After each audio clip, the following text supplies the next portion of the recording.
Hello, welcome to Women's Sports Cards. I am Darryl Howerton, and I do not know what this episode is titled.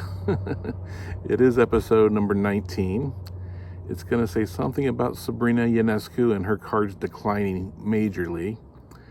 But I'm looking over the numbers here right now, and I figure I have to talk about it, and I will. Now, I don't have any Sabrina Ionescu cards. They're very, very expensive. They were very, very popular in 2020 with the Panini Prizm set, selling like hotcakes. Everybody had to have them. She was a star in the making, the number one pick in the 2020 WNBA draft. Unfortunately, the 22-year-old last year got hurt, only played in 3 games because of an ankle injury, had to have surgery, has come back this year. The New York Liberty believed in her, traded her backup away, Laisha Clarendon, who's tearing it up in Minnesota, leading them to victories. New York, meanwhile, is struggling to get to 500. And Sabrina also is not playing like the number one pick all-star that everybody thought she would be at this point. Granted, she is coming off the ankle surgery, and you've got to give her time and everything. But the cards that were selling like hotcakes are no longer selling. They're in a major free fall right now. We've seen a major drop from the month of June to July. And I think that's what I need to talk about today. I mean, we talk about the good and the bad. And right now, with Sabrina, it's mostly bad when it comes to the cards. Now, granted, her cards were on a pedestal. I mean, she had a black gold card sell more than a month ago for $15,000. And it wasn't even a PSA 10, it was a PSA 9. I mean, there's only 5 in the world that's granted, by the way, I probably should explain what I'm doing, talking to you poolside at the Chateau Miguel. I don't have any Sabrina Ionescu cards, so I figure I might as well talk about it here since I have no cards to show you when it comes to Sabrina. So that's why I'm here. But anyway, when it comes to her cards, she had some cards sell in June for $15,000, a PSA 9 version of a black gold card, which only 5 are in existence. So then when you look at these other cards here, and you see there was also another card that sold for $9,900, a PSA 10 Mojo 25. There's only 25 in existence. So, if we look at the previous 1.5 months, Sabrina had 14 cards sold over $1,000, and some of them very high in the thousands, like we said, 10,000, 15,000. In July, we only saw one of those cards sell over $1,000, and that one barely got over the mark. It was a purple card.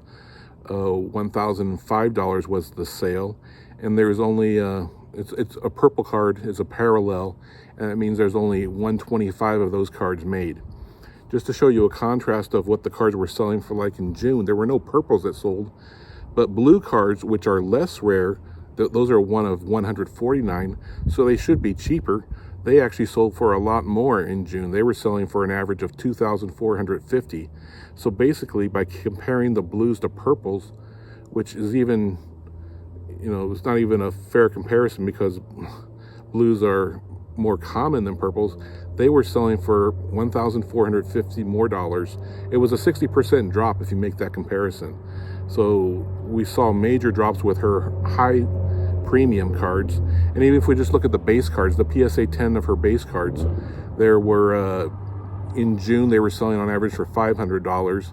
In July it was $300. That's a 40% drop, $200 drop of the base cards.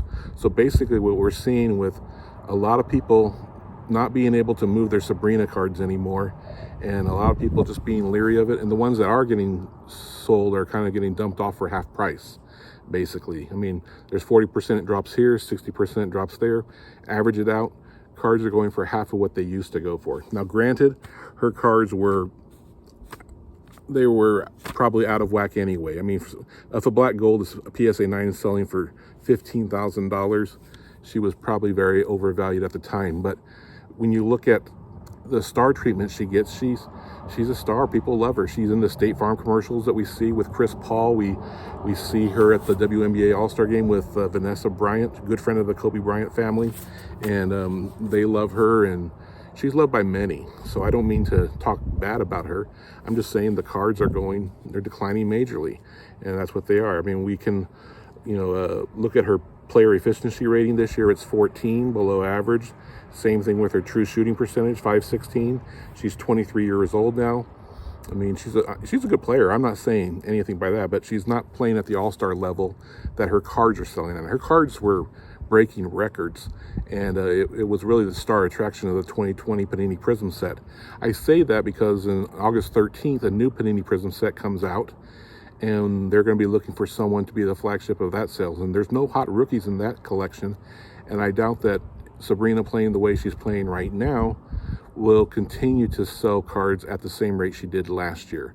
That being said, there's a new season that begins with the WNBA. I shouldn't say a new season, but the second half to this season, the 2021 season, begins August 15th, 2 days after the cards are released, August 13th.